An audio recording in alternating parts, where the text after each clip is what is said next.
Venture, देखिए venture का मतलब होता है कोई भी ऐसी बिजनेस एक्टिविटी जिसमें रिस्क होती है, अनसर्टेनिटी होता है, जो कि आपको रेवेन्यू जनरेट करके देता है या फिर वहाँ पर आप लॉस भी इनकर कर सकते हैं। तो वेंचर यानी कि कोई भी बिजनेस एक्टिविटी। तो जब भी आप एंटरप्रेन्योरशिप परफॉर्म करते हैं तो वहाँ पर आपको जो है एक ऑर्गेनाइजेशन, एक इंटरप्राइज ओपन करना होता है, जहाँ से आप अपने सभी बिजनेस एक्टिविटी को परफॉर्म करते हैं। तो वही चीज़ वेंचर कहलाता है। It is an entrepreneurial enterprise और business organization that's created to make money, यानी कि आप उस इंटरप्राइज को, उस ऑर्गेनाइजेशन को इसलिए बनाते हो जिससे कि आप वहाँ पर बिजनेस एक्टिविटी परफॉर्म कर सको और आप जो है वहाँ पर रेवेन्यू जनरेट कर सको, डिफरेंट जो टाइप ऑफ बिजनेस एक्टिविटीज़ हैं उसको परफॉर्म कर सको। तो उसी को वेंचर कहा जाता है। यानी कि वेंचर मतलब क्या हो गया, कोई भी बिजनेस ऑर्गेनाइजेशन या फिर इंटरप्राइज। तो डिफरेंट टाइप ऑफ इंटरप्राइज या फिर बिजनेस ऑर्गेनाइजेशन होते हैं, जैसे कि जो एंटरप्रेन्योर वो अकेले बिजनेस को कर रहा है या फिर वो एक पार्टनर के साथ मिलकर कर रहा है या फिर उसने एक कंपनी बना ली है। तो डिफरेंट फॉर्म ऑफ ऑर्गेनाइजेशन होते हैं, डिफरेंट टाइप ऑफ ऑर्गेनाइजेशन होते हैं, या फिर जिसको आप कह सकते हो different type of new venture होते हैं। तो हम यहाँ पर उसको डिस्कस करेंगे। Business can be started and owned by a single person और टू और मोर पर्सन ज्वाइंटली, यानी कि कोई भी बिजनेस एक पर्सन अकेला स्टार्ट कर सकता है, उसको चला सकता है, या फिर दो लोग या दो से अधिक लोग मिलकर उसको बिजनेस को स्टार्ट और चला सकते हैं। तो सबसे पहले आता है सोल प्रोप्राइटरशिप, दूसरा है जॉइंट हिंदू फैमिली बिजनेस, तीसरा है पार्टनरशिप, चौथा टाइप है कोऑपरेटिव सोसाइटी एंड पांचवा है जॉइंट स्टॉक कंपनी। सपोज करिए कि आपने जो है खुद का अपना एक जो है दुकान खोलते हैं, कोई शॉप खोलते हैं या फिर कोई रेस्टोरेंट ओपन करते हैं और आप ही उसके मालिक हैं। तो इस टाइप की कंपनी को हम क्या कहेंगे, बिजनेस को क्या कहेंगे, सोल प्रोप्राइटरशिप। क्लियर। वहीं पे आप क्या कहते हैं कि आपके पेरेंट्स ने यानी आपके दादा ने या फिर आपके पापा ने कोई बिजनेस स्टार्ट किया था और उसी बिजनेस को आप जो है रन करने लग जाते हो, तो ये क्या हो जाता है, ज्वाइंट हिंदू फैमिली बिजनेस। वहीं पर तीसरा है पार्टनरशिप, आप जो है आप अपने दोस्त के साथ या फिर किसी रिलेटिव के साथ जो है आप मिलकर कोई बिजनेस स्टार्ट करते हो और प्रॉफिट को शेयर करते हो, तो वो क्या हो जाता है, पार्टनरशिप। वहीं पे आप जो आपकी कोई प्रॉब्लम है, सपोज के लिए आप एक मिल्कमैन हैं और आपकी प्रॉब्लम है कि दूध जो है मिडिलमैन में जो है ज़्यादा कमीशन लेते हैं, तो आप दूध से ज़्यादा प्रॉफिट नहीं कमा पाते हो। तो ऐसे बहुत सारे मिल्कमैन होंगे, उन सभी के साथ आप क्या करते हो, कोऑपरेटिव सोसाइटी बना लेते हो। तो वो क्या हो जाता है, कोऑपरेटिव सोसाइटी, जहाँ पे मिडिलमैन को हटा के डायरेक्टली जो है कस्टमर को मिल्क पहुंचाया जाता है। वहीं पे जॉइंट स्टॉक कंपनी में इंडिविजुअल्स का एसोसिएशन होता है, जो कि एक साथ आते हैं, कैपिटल लगाते हैं प्रॉफिट अर्न करने के लिए और कंपनी ओपन करते हैं, कंपनी एक्ट में अपना कंपनी को रजिस्टर करवाते हैं और वो जो उनका कैपिटल होता है उसको शेयर्स में जो है कन्वर्ट किया जाता है और वो शेयर्स जो है वो ट्रांसफरेबल होता है, यानी कि उस शेयर्स को जो है दूसरे पर्सन भी लोग परचेज कर सकते हैं। तो जो कंपनी है वो पब्लिक कंपनी और प्राइवेट कंपनी में डिवाइड किया जा सकता है। तो एक एक करके डिस्कस करते हैं। तो सबसे पहले है सोल प्रोप्राइटरशिप। तो देखिए, सोल का मतलब होता है only, the word sole implies only, and the proprietor का मतलब होता है ऑनर। प्रोप्राइटर मतलब भी ऑनर, मालिक। तो सोल प्रोप्राइटर का मतलब क्या हो जाएगा, hence a sole proprietor is the one who is the only owner of a business, यानी कोई एक ऐसा बिजनेस, एक ऐसा एंटरप्राइज जिसका कोई एक मालिक होगा, तो उसको हम किस टाइप का बिजनेस ऑर्गेनाइजेशन कहेंगे, सोल प्रोप्राइटरशिप। जैसे Coca Cola, Apple, Hewlett Packard, Amazon, Google, ये सब क्या है, ये सब सोल प्रोप्राइटर से ही शुरू हुए थे, लेकिन अब जो है ये जाके क्या हो गए, कंपनी हो गए हैं। तो पहले क्या थे, सिर्फ एक मालिक, किसी एक पर्सन ने इसको स्टार्ट किया था, उसको रन किया था।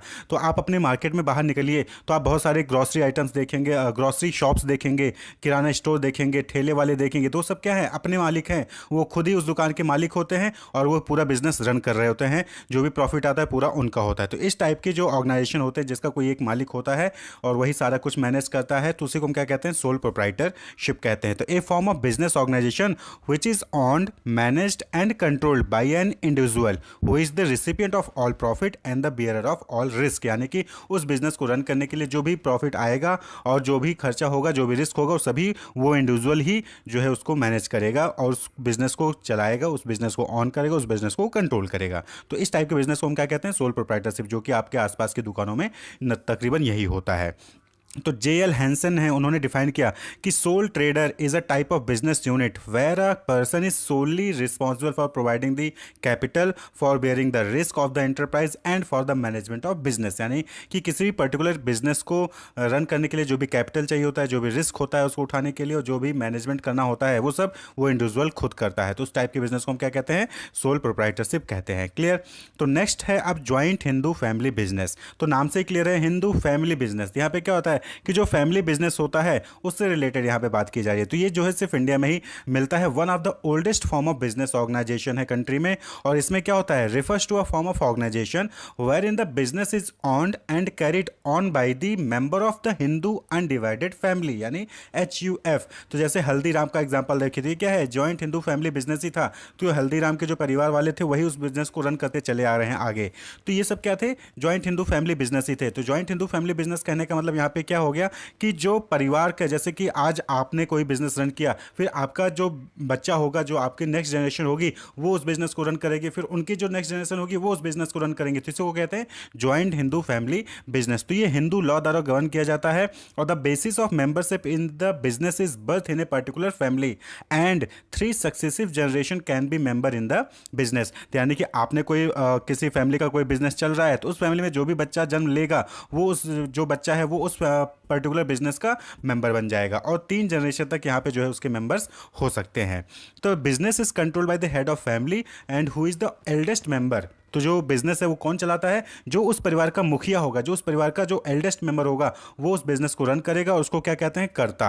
और वहीं पे all the member have equal ownership right over the property of an ancestor and they are known as co partners. तो जो कोई जैसे सपोज कि दादा ने आपके बिजनेस रन किया था, तो दादा का बिजनेस में सभी जो ऑनर्स मेंबर्स होंगे वो सभी के इक्वल राइट्स होंगे उस बिजनेस के ऊपर। तो इसी को कहते हैं joint Hindu family business. Clear.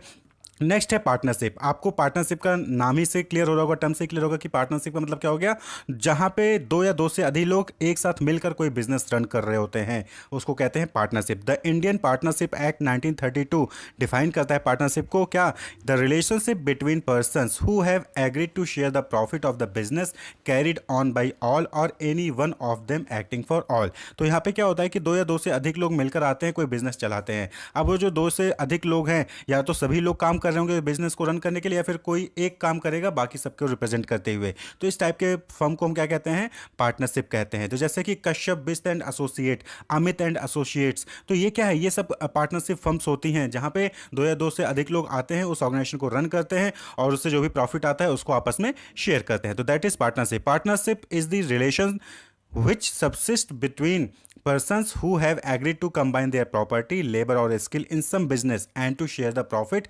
therefrom between them। तो ये इंडियन कॉन्ट्रैक्ट एक्ट 1872 में डिफाइन किया गया है पार्टनरशिप को। तो यहाँ पे भी वही चीज़ कहने का मतलब हुआ कि पार्टनरशिप क्या है, पार्टनरशिप रिलेशनशिप को शो करता है बिटवीन द डिफरेंट पर्संस जो कि एग्री करते हैं अपनी प्रॉपर्टी को, लेबर को, स्कूल को शेयर करने के लिए, किसी बिजनेस को चलाने के लिए, और जो भी प्रॉफिट होगा वो आपस में शेयर करेंगे। इस टाइप के फर्म को हम क्या कहते हैं, पार्टनरशिप कहते हैं। तो इंडियन कॉन्ट्रैक्ट एक्ट 1872 में ये चीज़ कही गई। वहीं पे नेक्स्ट है कोऑपरेटिव सोसाइटी। देखिए कोऑपरेटिव मतलब क्या होता है कि एक दूसरे को कोऑपरेट करना, एक दूसरे को मदद करना। तो जब कई सारे लोग हैं और उन सबकी एक कोई कॉमन प्रॉब्लम होती है, तो वो लोग क्या करते हैं कि सब मिलकर आके अपने प्रॉब्लम को सॉल्व करने के लिए एक बिजनेस चला लेते हैं। तो इस टाइप के बिजनेस ऑर्गेनाइजेशन को क्या कहते हैं, कोऑपरेटिव सोसाइटी कहते हैं। Means working together and with others for a common purpose. तो working together and with others for a common purpose, किसी कॉमन पर्पस के लिए जो है आप एक दूसरे के साथ मिलकर काम करते हैं, तो वही चीज कोऑपरेटिव सोसाइटी कहलाती है। तो अमूल आप सभी ने सुना होगा, Indian coffee house, Indian farmers fertiliser cooperative limited, IFFCO. तो ये सब क्या है, ये सब किसानों की प्रॉब्लम्स थी। तो यहाँ पे क्या था कि जैसे अमूल में है, अमूल में सभी जो मिल्कमैन थे उनकी प्रॉब्लम थी कि वो मिडिल मैन को हटाना चाहते थे, यानी कि मिडिल मैन से वो मिडिल मैन लोग उनका कमीशन ले लेते थे, तो उनको जो है ज़्यादा प्रॉफिट नहीं होता था। तो उन लोगों ने क्या किया, अपना एक कोऑपरेटिव सोसाइटी बनाया और डायरेक्टली जो है कस्टमर्स को मिल्क प्रोवाइड करना स्टार्ट कर दिया, जिससे कि उनकी प्रॉफिट इंक्रीज हुई। तो यहाँ पे क्या हो गया, cooperative society is a voluntary association of person who join together with the motive of welfare of the member. यानी कि अब मिल्कमैन अपने वेलफेयर के लिए क्या किया, आपस में ज्वाइन करके एक उन्होंने कोऑपरेटिव सोसाइटी बनाई और वो जो है कस्टमर तक दूध को पहुंचाना शुरू कर दिए। तो यहाँ पे क्या होता है कोऑपरेटिव सोसाइटी में कि इनका कंपलसरी रिक्वायर्ड है कि उनको रजिस्टर करना होता है। कोऑपरेटिव सोसाइटीज एक्ट 1912 के अकॉर्डिंग उनको रजिस्टर करना होगा। यानी कि अगर कोई है, कुछ लोग ग्रुप ऑफ पर्संस हैं, उनको जो है कोऑपरेटिव सोसाइटी बनाना है, तो उनको इस एक्ट के अंदर जाके रजिस्ट्रेशन करना होगा कोऑपरेटिव सोसाइटी एक्ट 1912 में। तो यहाँ पे कम से कम 10 मेजर पर्सन का जो है यहाँ पे कंसेंट चाहिए होता है अगर आपको कोई कोऑपरेटिव सोसाइटी बनानी, यानी कि कम से कम 10 लोगों का ग्रुप होना चाहिए। Clear. The capital of a society is raised from its member through issue of shares. तो जो कैपिटल है यानी उस बिजनेस को चलाने के लिए, कोऑपरेटिव सोसाइटी को चलाने के लिए जो पैसा आता है वो कहाँ से आएगा, वो उन सभी मेंबर से ही उठाया जाएगा और उनको इक्वल टू उसी के बराबर शेयर्स इशू कर दिए जाएंगे। The society acquires a distinct legal identity after it's registration. तो जब रजिस्ट्रेशन हो जाता है तो कोऑपरेटिव सोसाइटी का एक अपना अलग आइडेंटिटी क्रिएट हो जाता है। क्लियर। तो बहुत सारे टाइप के कोऑपरेटिव सोसाइटी भी आपको देखने को मिलते हैं, जैसे कि consumer cooperative, marketing cooperative, farmer cooperative, producers cooperative, यानी कि उस एरिया से लोग आके अपने आपस में कोऑपरेटिव सोसाइटीज को डेवलप कर लेते हैं। क्लियर। तो जैसे इफको है तो ये क्या है, फार्मर सोसाइटी है।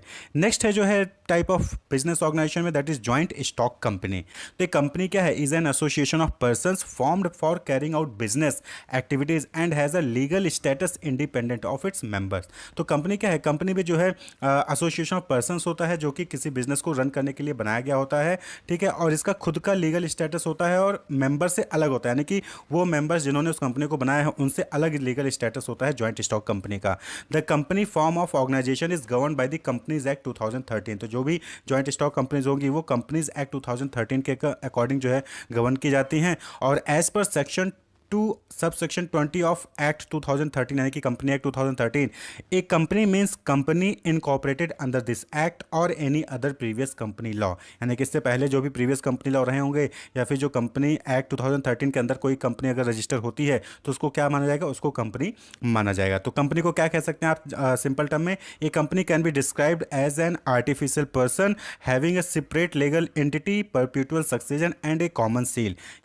तो कंपनी में क्या होता है कि कंपनी में जो कंपनी का नाम होता है वो खुद ही जो है एक आर्टिफिशियल पर्सन होता है, उसको एक आर्टिफिशियल पर्सन की तरह समझा जाता है। उसकी खुद की एक लीगल आइडेंटिटी होती है। परपेचुअल सक्सेशन यानी कि वो हमेशा कंटिन्यूअस बिजनेस रन करने के लिए बना होता है, उसके मेंबर्स से मतलब नहीं होता है। जैसे पार्टनरशिप में क्या हो गया कि अगर पार्टनर में से किसी पार्टनर की डेथ हो जाती है तो पार्टनरशिप जो है डिसॉल्व हो जाता है। लेकिन स्टॉक कंपनी में क्या होता है कि जो उसके मेंबर्स होते हैं, बोर्ड ऑफ डायरेक्टर्स होते हैं, अगर उसमें से किसी की डेथ होती है तो उस केस में जो कंपनी होगी वो कंपनी बंद नहीं होगी, कंपनी चलती रहेगी और कंपनी का खुद का एक कॉमन सील भी होता है। The shareholders are the owner of the company. तो कंपनी में जो होते हैं उसके ऑनर कौन होते हैं, वो शेयर होल्डर्स होते हैं। उस कंपनी के शेयर्स जिनके पास होंगे वो शेयर होल्डर्स ही उनके ऑनर कहलाएंगे। While the board of director is the chief managing body elected by shareholders. तो जो बोर्ड ऑफ डायरेक्टर होता है किसी कंपनी का, बीओडी जो होता है, उसको शेयर होल्डर्स ही जो है वो इलेक्ट करते हैं और जिससे कि उस बिजनेस को रन किया जा सके। The capital of the company is divided into smaller part called shares. तो जो कंपनी का जो कैपिटल होता है उसको स्मॉल पार्ट में डिवाइड कर दिया जाता है जिसको हम शेयर्स कहते हैं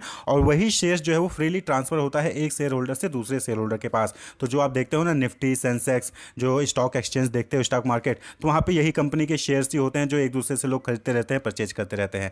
प्राइवेट कंपनी को छोड़ के जो पब्लिक कंपनी होती है उन्हीं के शेयर्स को ट्रांसफर किया जा सकता है, प्राइवेट कंपनी के शेयर्स को ट्रांसफर नहीं किया जा सकता है। तो ज्वाइंट स्टॉक कंपनी क्या है, वो दो टाइप की होती है, प्राइवेट कंपनी और पब्लिक कंपनी। तो प्राइवेट कंपनी क्या होगी, a private company means company which restrict the right of member to transfer its share. यानी कि प्राइवेट कंपनी में जो उसके मेंबर्स होंगे उनके पास जो शेयर होगा वो किसी और को बेच नहीं सकते हैं। और प्राइवेट कंपनी में जो मिनिमम 2 मेंबर होते हैं मैक्सिमम 200 मेंबर्स तो हो सकते हैं, excluding the present and past employ. यानी कि जो पहले और आप ही के एम्प्लॉय हैं उनको छोड़ के जो प्राइवेट कंपनी में 2 से 200 तक जो है मेंबर हो सकते हैं। Does not invite public to subscribe to its security. यानी कि यहाँ पे पब्लिक को अलाउ नहीं किया जाता कि वो आके कंपनी के सिक्योरिटीज़ को सब्सक्राइब कर सके। और इंपॉर्टेंट चीज़ ये है कि it is necessary for a private company to use the word private limited after its name. यानी कि जो भी प्राइवेट कंपनीज होंगी उनको अपने कंपनी के नाम के आगे प्राइवेट लिमिटेड लिखना होगा। जैसे Anand automotive private limited, Mother Dairy fruit and vegetable private limited, Jaguar and company private limited, Hindustan Coca Cola beverage private limited. तो ये क्या है, ये जॉइंट स्टॉक कंपनी है लेकिन कौन सी है, प्राइवेट कंपनी है। क्लियर।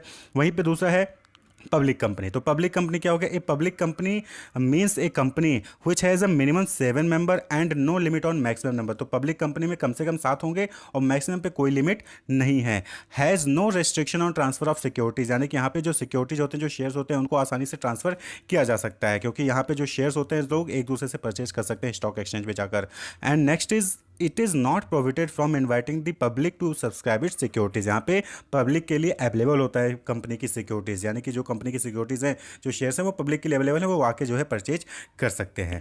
तो होप आपको क्लियर होगा कि टाइप ऑफ बिजनेस ऑर्गेनाइजेशन कितने टाइप के होते हैं और क्या मतलब होता है। तो सबसे पहला आपने देखा सोल प्रोप्राइटर, जहाँ पे सिंगल ऑनर होता है बिजनेस को रन करने के लिए। दूसरा है जॉइंट हिंदू फैमिली बिजनेस, जहाँ पे फैमिली बिजनेस होती है और फैमिली के मेंबर्स ही उसको जो है रन करते हैं, गवर्न करते हैं। तीसरा है पार्टनरशिप, जहाँ पे दो या दो से अधिक लोग मिलकर जो है बिजनेस रन करते हैं, एक साथ आते हैं, जो कैपिटल होता है वो लगाते हैं और प्रॉफिट को शेयर करते हैं। वहीं पे नेक्स्ट है कोऑपरेटिव सोसाइटी, जहाँ पे ग्रुप ऑफ पीपल्स होते हैं, सभी की कॉमन प्रॉब्लम होती है, उस कॉमन प्रॉब्लम को सॉल्व करने के लिए वो जो है कोऑपरेटिव सोसाइटी बनाते हैं, बिजनेस रन करते हैं, जैसे अमूल का एग्जांपल लिया। उसी तरीके से नेक्स्ट है जॉइंट स्टॉक कंपनी, जहाँ पे कंपनी बनती है, कंपनी का खुद का एक सेपरेट लीगल आइडेंटिटी होता है, वो खुद आर्टिफिशियल पर्सन होता है और उसमें जो है कंपनी का ऑनर कौन होता है, जो जिसके पास उस कंपनी के शेयर्स होंगे वो कंपनी का ऑनर कहलाएगा, और बोर्ड ऑफ डायरेक्टर्स होते हैं जो कि उस बिजनेस को रन करते हैं। क्लियर। कंपनी दो टाइप की होती है, पब्लिक एंड प्राइवेट। इसी तरीके से और भी type of companies business organisation आप देख पाएंगे, जैसे कि एलएलपी हो गया। पार्टनरशिप का एक तरीका है जहाँ पे क्या होता है, लिमिटेड लाइबिलिटी पार्टनरशिप होता है, तो पार्टनरशिप के अंदर आता है। तो डिफरेंट जैसे एनजीओ हो गया, एनपीओ हो गया, तो ये भी जो है अलग अलग फॉर्म्स होते हैं, लेकिन मेजर जो कैटेगरीज होती हैं टाइप ऑफ बिजनेस ऑर्गेनाइजेशन की, ये 5 होती हैं। लिमिटेड लायबिलिटी पार्टनरशिप यानी कि एलएलपी।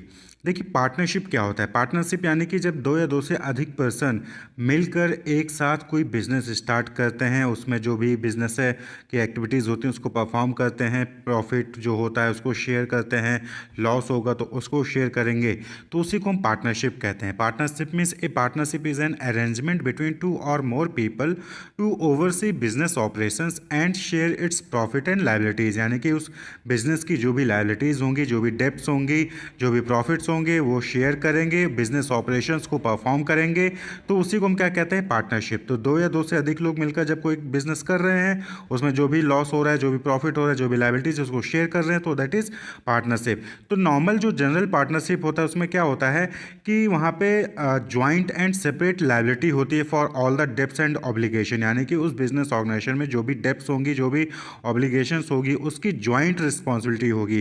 यानी कि अगर किसी एक पार्टनर ने कोई गलत काम कर दिया है तो फिर बाकी पार्टनर भी उसके लिए रिस्पॉन्सिबल होंगे, वहाँ पे सेपरेट रिस्पॉन्सिबिलिटी नहीं होती। यानी कि अगर किसी एक पार्टनर ने कोई मिसकंडक्ट किया है या फिर किसी एक पार्टनर ने कोई गलती की है तो उसके लिए बाकी पार्टनर्स भी लायबल होंगे, तो ज्वाइंट लायबिलिटी होती है। यहाँ पे इंपॉर्टेंट चीज़, यहाँ पे अनलिमिटेड लायबिलिटी भी होती है पार्टनरशिप में। पार्टनरशिप में क्या होता है कि अगर आपने कोई बिजनेस ऑपरेट कर रहे हैं तो वहाँ पे फिर आपकी जो पर्सनल प्रॉपर्टी होती है उसका भी यूज़ जो है वो बिजनेस ऑर्गेनाइजेशन में किया जाता है, तो अनलिमिटेड लायबिलिटी होती है। डेथ ऑफ एनी पार्टनर और legal incapacity results in dissolution of the partnership. तो जनरल पार्टनरशिप में क्या होता है कि अगर कोई भी पार्टनर, सपोज के 4 लोग हैं, 4 लोग मिलकर एक पार्टनरशिप हम चला रहे हैं, तो उन चारों में से कोई किसी की भी डेथ हो जाती है, फिर वो इनकैपेसिटी हो जाता है, लीगली इनकैपेबल हो जाता है, तो उस केस में वो पार्टनरशिप फर्म जो है वो डिसॉल्व हो जाएगी, वो पार्टनरशिप खत्म हो जाती है। जनरल पार्टनरशिप में वो पार्टनरशिप खत्म हो जाएगी। 4 लोग हैं, 4 में से कोई किसी की डेथ हुई तो वहाँ पे वो खत्म हो जाएंगे। यहाँ पे जो है आप शेयर्स को ट्रांसफर नहीं कर सकते हैं। एंड इंपॉर्टेंट कि no separate legal and distinct personality of partnership firm. तो जो भी 4 लोगों ने मिलकर कोई पार्टनरशिप फर्म ओपन किया है तो उसकी कोई सेपरेट लीगल एंटिटी नहीं होती है वो, यानी कि वो पार्टनरशिप फर्म, पार्टनर जो पार्टनर है और जो पार्टनरशिप फर्म है, दोनों अलग चीज़ नहीं है, दोनों एक ही चीज़ यहाँ पे मानी जाती है। जैसे कंपनी में क्या होता है, कंपनी सेपरेट लीगल एंटिटी होता है, लेकिन यहाँ पार्टनरशिप में क्या होता है, जो जनरल पार्टनरशिप होती है वहाँ पे जो है सेपरेट लीगल एंटिटी नहीं होता है। पार्टनरशिप फर्म, पार्टनर और पार्टनरशिप फर्म दोनों को सेपरेट नहीं किया जाता है। जो भी चीज़ें होंगी वो सब पार्टनर्स के नाम पे होंगी, सभी जॉइंटली रिस्पॉन्सिबल होंगे। जो भी लायबिलिटीज़ होती हैं उसके लिए प्रॉफिट्स यहाँ पे शेयरिंग होती है। तो कम से कम 2 लोग पार्टनरशिप फर्म अगर आपको स्टार्ट करें तो मिनिमम 2 पार्टनर्स की रिक्वायरमेंट होती है। वहीं पे मैक्सिमम पे कोई लिमिटेशन नहीं है, कोई भी रिस्ट्रिक्शंस नहीं है, लेकिन कहीं कहीं पे आपको 100 की लिमिटेशंस डाली जाती है। क्लियर। अब बात कर लें कि एलएलपी की, तो ये तो हो गया जनरल पार्टनरशिप की। जनरली जब आप पार्टनरशिप फर्म स्टार्ट करते हैं तो वहाँ पर जो है जॉइंट लायबिलिटी होती है, अनलिमिटेड लायबिलिटी होती है। किसी की भी पार्टनर की डेथ हो गई तो फिर पार्टनरशिप डिसॉल्व हो जाता है, कोई भी सेपरेट लीगल एंटिटी या फिर पर्सनैलिटी नहीं होती है पार्टनरशिप फर्म की। लेकिन एलएलपी यानी कि लिमिटेड लायबिलिटी पार्टनरशिप में तो नाम से ही क्लियर है पहली चीज़ कि यहाँ पे लायबिलिटी क्या होती है, वो लिमिटेड होती है। तो एलएलपी में liability of the partners is limited to their agreed contribution in the LLP. तो जो भी कंट्रीब्यूशन जो है पार्टनर्स ने एलएलपी में दिया होगा उसके अकॉर्डिंग जो है उनकी लायबिलिटी क्या होती है, वो लिमिटेड होती है, वो अनलिमिटेड नहीं होती, यानी कि उनकी पर्सनल चीज़ों का आप यूज़ नहीं कर सकते हो बिजनेस में, तो लिमिटेड यहाँ पे होती है। क्लियर। नेक्स्ट है is a separate legal entity. तो जो एलएलपी होता है यानी कि लिमिटेड लायबिलिटी पार्टनरशिप फर्म होता है वो सेपरेट लीगल एंटिटी होता है, यानी कि पार्टनर्स अलग हैं और एलएलपी अलग होगा। एलएलपी के नाम से आप जो है कोई भी एसेट्स हो गया, कोई भी प्रोडक्ट हो गया आप परचेज कर सकते हो, उसके नाम से आप जो है कॉन्ट्रैक्ट कर सकते हो, तो ये सेपरेट लीगल एंटिटी होता है।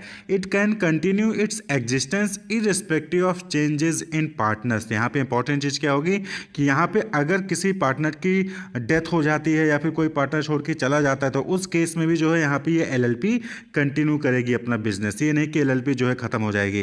जैसे कि जनरल पार्टनरशिप में क्या होता है कि वहाँ पे अगर किसी भी पार्टनर की डेथ हो गई तो पार्टनरशिप डिजॉल्व हो जाता है, लेकिन यहाँ पे एलएलपी में क्या है कि कोई भी पार्टनर की डेथ हो जाती है, इनकैपेबल हो जाता है, तो उस केस में भी एलएलपी कंटिन्यू करेगी। तो it is capable of entering into contract and holding property in its on name. तो जो एलएलपी होता है वो किसी भी दूसरे से कॉन्ट्रैक्ट भी कर सकता है और साथ ही साथ वो अपने नाम से यानी कि एलएलपी के नाम से जो आप जो है वहाँ पे प्रॉपर्टी भी खरीद सकते हैं। Clear. No partner is liable on account of the independent or unauthorised action of other partner. यानी कि एलएलपी में क्या हो जाता है कि अगर किसी दूसरे पार्टनर ने कोई गलती की है तो वो खुद रिस्पॉन्सिबल होगा। यहाँ पे जॉइंट लायबिलिटी नहीं होती है, किसी दूसरे की गलती के लिए कोई दूसरा रिस्पॉन्सिबल नहीं होगा। जिसने गलती की है पार्टनर है, इट्स ओके, लेकिन आपने गलती की तो आपको फिर वहाँ पे भुगतान करना पड़ेगा, आपकी लायबिलिटी वहाँ पे होगी। तो यहाँ पे जॉइंट लायबिलिटी नहीं होती है on the account of other. Mutual right and duties of the partners are governed by any agreement between the partner and the LLP. तो जो भी राइट्स होंगे, जो भी ड्यूटीज़ होंगी, वो सब एक एग्रीमेंट के जरिए यहाँ पे जो है वो डिस्ट्रीब्यूट किए जाते हैं, वो गवर्न किए जाते हैं। क्लियर। तो पार्टनरशिप और एलएलपी में बस यही डिफरेंस है, पार्टनरशिप में भी पार्टनर्स होते हैं, एलएलपी में भी पार्टनर्स होते हैं, लेकिन एलएलपी में जो पार्टनर्स होते हैं उनकी लायबिलिटी लिमिटेड होती है। यहाँ पे एलएलपी की खुद की सेपरेट जो है लीगल एंटिटी होती है। एलएलपी के नाम से आप जो है प्रॉपर्टी खरीद सकते हो, एलएलपी के नाम से आप जो है कॉन्ट्रैक्ट कर सकते हो और यहाँ पे जॉइंट लायबिलिटी नहीं होती है। क्लियर। तो यहाँ पे ये इंपॉर्टेंट फैक्ट्स हैं और इसीलिए जो है एलएलपी एक alternative form of organisation, business organisation माना जाता है। नेक्स्ट जो इंपॉर्टेंट पॉइंट हो गया, फिर कैरेक्टरिस्टिक्स हो गया कि एलएलपी जो है वो सेपरेट लीगल एंटिटी है। सेपरेट लीगल एंटिटी यानी कि वो जो है कॉन्ट्रैक्ट भी कर सकती है, वो जो है अपने नाम से प्रोडक्ट भी परचेज कर सकती है, तो इसलिए इसका क्या होगा, इसका खुद का एक कॉमन सील होगा। तो एलएलपी का एक कॉमन सील होता है जो आप मोहर लगाते हैं। LLP will be registered with ROC and not under the partnership Act 1932। तो यहाँ पे इंपॉर्टेंट एक डिफरेंस और हो गया कि जो जनरल पार्टनरशिप फर्म होते हैं वो पार्टनरशिप एक्ट 1932 के अकॉर्डिंग रजिस्टर होते हैं, लेकिन जो एलएलपी होती है वो आरओसी यानी कि रजिस्ट्रार ऑफ कंपनीज में जो है आपको वहाँ पे जाकर रजिस्ट्रेशन करवाना पड़ता है। और जैसा कि एलएलपी क्या है, एलएलपी में कॉर्पोरेट स्ट्रक्चर भी है यानी कि सेपरेट लीगल एंटिटी है, कॉमन सील है, इसलिए कंपनी का जो यहाँ पे कैरेक्टरिस्टिक्स आ गया, as well as partnership firm structure, यहाँ पे पार्टनरशिप की कैरेक्टरिस्टिक्स भी है, इसीलिए LLP is called a hybrid between company and partnership. इसी के लिए हम क्या कहते हैं, एलएलपी को हम हाइब्रिड कहते हैं। वो पार्टनरशिप की कैरेक्टरिस्टिक्स भी हैं और कंपनी की भी कैरेक्टरिस्टिक्स यहाँ पे होती हैं। तो जो एलएलपी है यानी कि लिमिटेड लायबिलिटी पार्टनरशिप है, इसको गवर्न करने के लिए एलएलपी एक्ट 2008 में आया था, जो कि 1 अप्रैल 2009 से जो है वो एप्लीकेबल हुआ। एलएलपी एक्ट 2008 बना था जो कि एप्लीकेबल कब हुआ, 1 अप्रैल 2009 से। और उसके बाद फिर गवर्नमेंट ऑफ इंडिया ने एलएलपी रूल्स 2009 भी जो है नोटिफाई किया, जहां पर 81 सेक्शंस हैं जिसमें कि जो कि 14 चैप्टर्स में डिवाइडेड है और 4 शेड्यूल्स हैं वहां पे। क्लियर। तो ये एलएलपी यानी कि लिमिटेड लायबिलिटी पार्टनरशिप हो गया। यहाँ पे बस पार्टनरशिप है यानी कि 2 या 2 से अधिक लोग जो है मिलकर बिजनेस स्टार्ट करते हैं और वहाँ पे जो है रजिस्ट्रार ऑफ कंपनीज में जाते हैं, वहाँ पे इसको रजिस्टर करवाते हैं और इसकी सेपरेट लीगल एंटिटी होती है। एलएलपी के नाम से आप कॉन्ट्रैक्ट कर सकते हो, एलएलपी के नाम पे आप जो है प्रोडक्ट परचेज कर सकते हो। इंपॉर्टेंट कि यहाँ पे जो पार्टनर्स होते हैं उनकी जो लायबिलिटी होती है वो लिमिटेड होती है। क्लियर। वो चीज़ लायबिलिटी क्या होती है, वो लिमिटेड होती है। और एलएलपी की खुद की कॉमन सील होगी, खुद का जो है उनका जो है अपना एसेट्स होगा और जो है वो सेपरेट लीगल होता है। किसी भी पार्टनर की डेथ होने पे या फिर जो इनकेपेबल हो जाता है तो उस केस में एलएलपी बंद नहीं होती है। क्लियर। तो यही इंपॉर्टेंट कैरेक्टरिस्टिक्स भी आपके एलएलपी के होते हैं कि सेपरेट लीगल एंटिटी है, कॉमन सील होता है, आरओसी से रजिस्टर्ड होता है, परपेचुअल सक्सेशन होता है, यानी कि किसी पार्टनर की डेथ हुई तो भी चलता रहेगा एलएलपी। तो यही क्या हो गए, इसके कैरेक्टरिस्टिक्स हो गए। ओपीसी यानी कि वन पर्सन कंपनी, नाम से क्लियर है कि ये कोई ऐसी कंपनी जहां पर कोई एक ही पर्सन होता है, यानी कि एक ही मेंबर होता है और एक उसमें एक नॉमिनी होता है। तो ये जो ओपीसी का कॉन्सेप्ट है, वन पर्सन कंपनी का कॉन्सेप्ट है, ये कंपनी एक्ट 2013 में आया। इससे पहले जो ब्रॉडली कंपनी को हम डिवाइड करते थे वो हम प्राइवेट कंपनी और पब्लिक कंपनी में जो है डिवाइड करते थे। कंपनी को क्या कह सकते हैं आप सिंपल टर्म में, ये company can be described as an artificial person having a separate legal entity, perpetual succession and a common seal. तो कंपनी में क्या होता है कि कंपनी में जो कंपनी का नाम होता है वो खुद ही जो है एक आर्टिफिशियल पर्सन होता है, उसको एक आर्टिफिशियल पर्सन की तरह समझा जाता है, उसकी खुद की एक लीगल आइडेंटिटी होती है। परपेचुअल सक्सेशन यानी कि वो हमेशा कंटिन्यूअस बिजनेस रन करने के लिए बना होता है, उसके मेंबर्स से मतलब नहीं होता है। जैसे पार्टनरशिप में क्या हो गया कि अगर पार्टनरशिप से किसी पार्टनर की डेथ हो जाती है तो पार्टनरशिप जो है डिसॉल्व हो जाता है। लेकिन स्टॉक कंपनी में क्या होता है कि जो उसके मेंबर्स होते हैं, बोर्ड ऑफ डायरेक्टर्स होते हैं, अगर उसमें से किसी की डेथ होती है तो उस केस में जो कंपनी होगी वो कंपनी बंद नहीं होगी, कंपनी चलती रहेगी और कंपनी का खुद का एक कॉमन सेल भी होता है। तो प्राइवेट कंपनी कौन होती थी, वो कंपनी जहां पर कम से कम 2 मेंबर और ज़्यादा से ज़्यादा 200 मेंबर होते थे और कम से कम उसमें 2 डायरेक्टर होते थे उस कंपनी में। और उस कंपनी में यानी कि जो प्राइवेट कंपनी होती है उसके जो शेयर्स होते थे उसको आप जो है ट्रांसफ़र नहीं कर सकते थे, यानी कि उस पर रेस्ट्रिक्शंस होते थे, restrictions on transfer of share. तो उस टाइप की कंपनी को हम प्राइवेट कंपनी कहते थे। क्लियर, जहां पर 2 से 200 मेंबर हो सकते हैं, कम से कम 2 डायरेक्टर हों और उसके शेयर्स को ट्रांसफ़र नहीं किया जा सकता था। वहीं पे जो दूसरी कंपनी थी दैट इज पब्लिक कंपनी। तो पब्लिक कंपनी में क्या होता था कि कम से कम 7 मेंबर होने चाहिए और मैक्सिमम पे कोई भी रेस्ट्रिक्शंस नहीं था, यानी कि कम से कम 7 मेंबर हो और मैक्सिमम कितने भी हो सकते हैं। क्लियर, तो उस टाइप की कंपनी को हम पब्लिक कंपनी कहते हैं। यहाँ पर कम से कम जो है 3 डायरेक्टर होने चाहिए और पब्लिक कंपनी में, पब्लिक यानी कि जनता के लिए है, यानी कि इसके शेयर्स जो है उसको आसानी से ट्रांसफ़र किया जा सकता था, यानी कि no restrictions on transfer of shares. तो कोई ऐसी कंपनी जहाँ पर 2 से 200 मेंबर हों, 2 डायरेक्टर हों कम से कम और उसके शेयर को ट्रांसफ़र करने पे रेस्ट्रिक्शन, तो उसको हम प्राइवेट कंपनी कहते हैं। वहीं पे कोई ऐसी कंपनी जहां पर कम से कम 7 मेंबर हों और मैक्सिमम कितने भी हो सकते हैं, कम से कम 3 डायरेक्टर हों और उसके शेयर्स को ट्रांसफ़र करने पे कोई रेस्ट्रिक्शंस ना हो, तो उसको हम पब्लिक कंपनी कहते हैं। और वहीं पे कंपनी एक्ट 2013 में 1 पर्सन कंपनी का जो है कॉन्सेप्ट आया। तो 1 पर्सन कंपनी क्या हो गया, ऐसी कंपनी जहां पर कोई एक ही मेंबर होता है। तो as per the section 2 of 62 of the companies act 2013, OPC means a company which has only 1 person as a member. तो यहाँ पे क्या होता है कि एक ऐसी कंपनी जहाँ पर एज अ मेंबर सिर्फ एक पर्सन होता है तो उसको हम OPC कहते हैं। कम से कम 2 हो तो प्राइवेट और कम से कम 7 हो तो पब्लिक कंपनी में चला जाता है। क्लियर, तो OPC means a company which has only 1 person as a member. The memorandum of 1 person company shall indicate the name of other person यानी nominee which with his prior written consent in the prescribed form. तो जब भी आप OPC company बनाते हैं यानी 1 person company का memorandum of association जो होता है उसमें जो है आप जो है वहाँ पे एक नॉमिनी का भी नाम इंडिकेट करते हैं और वो भी उसके कंसेंट के साथ, यानी ये नहीं कि किसी को भी आपने नॉमिनी बना दिया, वहाँ पे जिसको भी आप नॉमिनी बनाओगे उसका कंसेंट लोगे। क्लियर, क्योंकि यहाँ पे नॉमिनी का मतलब क्या होता है कि सपोज कि उस पर्सन की जो मेंबर है उसकी डेथ हो जाती है तो उस केस में जो नॉमिनी होता है वो उस कंपनी को फिर टेक ओवर करता है। क्लियर, तो इसीलिए जो है जब आप मेमोरेंडम बनाते हैं OPC का तो उसमें जो है नॉमिनी का भी मेंशन करते हैं और उसके कंसेंट के साथ। Who shall in the event of the subscriber death or his incapacity to contract become the member of the company and the written consent of such person shall also be filled with the registrar at the time of incorporation of 1 person company along with its memorandum and article। तो OPC में इसीलिए जो है एक nominee का भी नाम वहाँ पे रखा जाता है, क्योंकि अगर OPC में जो करंटली जो मेंबर होता है उसकी डेथ हो जाती है, फिर वो इनकैपेबल हो जाता है, तो उस केस में फिर जो जिसको नॉमिनी बनाया गया था वो जो है उसको टेक ओवर कर लेगा। क्लियर, और इस मेमोरेंडम को और आर्टिकल को जो है वहाँ पे रजिस्ट्रार के साथ भी आपको जो है वहाँ पे फाइल करना पड़ता है, यानी कि वहाँ पे आपको रजिस्ट्रार ऑफ कंपनीज में बताना पड़ता है कि ये आपने जो है किसको नॉमिनी बनाया है और उसका कंसेंट कहाँ है।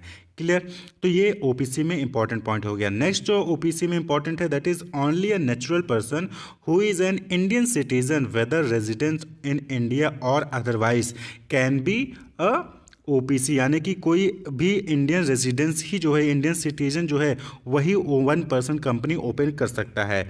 Shall be eligible to incorporate 1 person company, यानी कि सिर्फ वही जो है 1% कंपनी को इनकॉर्पोरेट कर सकता है। दूसरा, shall be a nominee for the sole member of 1% company, और वही जो है वो सोल मेंबर बन सकता है, सोल नॉमिनी बन सकता है ओपीसी का। यानी कि अगर आपको ओपीसी 1% कंपनी बनानी है तो आपको इंडियन होना चाहिए, वहीं पे अगर आपको नॉमिनी भी बनना है किसी 1% कंपनी के लिए तो भी आपको जो है इंडियन सिटीजन ही होना चाहिए, रेजिडेंस इन इंडिया होना चाहिए। Shall not be a member of more than one OPC at any point of time and shall not be nominee of more than one OPC. तो यहाँ पे आपको इंपॉर्टेंट पॉइंट ये ध्यान रखना है कि जो भी 1% कंपनी का मेंबर है वो किसी दूसरे 1% कंपनी का मेंबर नहीं हो सकता, और ना ही जो नॉमिनी है किसी 1% कंपनी का वो किसी दूसरे कंपनी का नॉमिनी नहीं हो सकता। यानी कि अगर आपने एक 1% कंपनी में नॉमिनी बना दिया गया तो आप दूसरे कंपनी के नॉमिनी नहीं बन सकते हो, या फिर अगर आप एक 1% कंपनी के मेंबर हो तो आप किसी दूसरे कंपनी के मेंबर नहीं बन सकते हो। क्लियर? तो ये 1% कंपनी में कुछ क्लॉजेज हैं, कुछ रूल्स होते हैं। तो 1% कंपनी में माइनर जो है वो 1% कंपनी इनकॉर्पोरेट नहीं कर सकता है। No minor shall become member और नॉमिनी ऑफ द ओपीसी और can hold share with beneficial interest. तो कोई भी माइनर जो है 1% कंपनी में ना ही मेंबर बन सकता है और ना ही वो नॉमिनी बनेगा। Such company can not carry out non banking financial investments activities including investment in securities of anybody corporate. तो यहाँ पे आपको ध्यान रखना है कि जो ओपीसी होता है वो नॉन बैंकिंग फाइनेंशियल इन्वेस्टमेंट की एक्टिविटीज परफॉर्म नहीं कर सकता है। Clear? The word 1% company shall be mentioned in brackets below the name of such company. यहाँ पे इसमें भी आपको ध्यान रखना है कि जब आप कंपनी 1% कंपनी फॉर्म करते हो तो जो भी आपने कंपनी बनाई है ब्रैकेट में आपको 1% कंपनी मेंशन करना पड़ता है। जैसे एग्जांपल के तौर पे अर्कन डेयरी है तो यहाँ पे आपने देखिए लिखा हुआ है अर्कन डेयरी ब्रैकेट में ओपीसी प्राइवेट लिमिटेड, और वहीं पे truffle house OPC private limited. देखिए प्राइवेट लिमिटेड क्यों लिखा है? क्योंकि जो 1% कंपनी है वो एक तरीके का क्या है, प्राइवेट लिमिटेड ही तो हो गया ना, प्राइवेट ही कंपनी तो हुआ, क्योंकि इसके भी शेयर्स आप जो है ट्रांसफर नहीं कर सकते हो। तो ये क्या हो गया, ये प्राइवेट कंपनी ही कहलाती है। तो ओपीसी एक टाइप का प्राइवेट कंपनी है, बस यहाँ पे मेंबर जो होता है वो सिर्फ एक होता है और एक नॉमिनी भी वहाँ पे होता है। तो अर्कन डेयरी ओपीसी प्राइवेट लिमिटेड या फिर truffle house OPC private limited, यानी कि ब्रैकेट में आपको ओपीसी 1% कंपनी जो है आपको मेंशन करना पड़ेगा अगर आपने ओपीसी इनकॉर्पोरेट किया है। क्लियर? तो ओपीसी यानी 1% कंपनी जहां पर कोई एक मेंबर होता है और वहां पे एक नॉमिनी भी होता है। माइनर जो है ओपीसी नहीं बना सकता, कोई रेजिडेंस ऑफ इंडिया यानी जो इंडियन सिटीजन है वही ओपीसी फॉर्म कर सकता है, इनकॉर्पोरेट कर सकता है, वही मेंबर भी बन सकता है। और एक मेंबर जो एक ओपीसी में है वो किसी दूसरे ओपीसी का मेंबर नहीं हो सकता है, और एक बंदा जो नॉमिनी है किसी ओपीसी का वो दूसरे ओपीसी का नॉमिनी नहीं बन सकता है। और जो ओपीसी है वो non banking financial investment activities perform नहीं कर सकती हैं। तो ये जो है कुछ इंपॉर्टेंट पॉइंट्स थे ओपीसी 1% कंपनी को लेकर। चाहे प्राइवेट कंपनी हो, चाहे पब्लिक कंपनी हो, चाहे 1% कंपनी हो, ये कंपनी एक्ट 2013 के तहत गवर्न होते हैं, और इनका जो रजिस्ट्रेशन होता है वो भी कंपनी एक्ट 2013 के अकॉर्डिंग होता है। रजिस्टर ऑफ कंपनीज में आपको जो है MOA, AOA और DIN, CIN ये सारी फॉर्मेलिटीज़ आपको जो है वहाँ पे पूरी करनी पड़ती हैं। Wish you all the best, keep watching.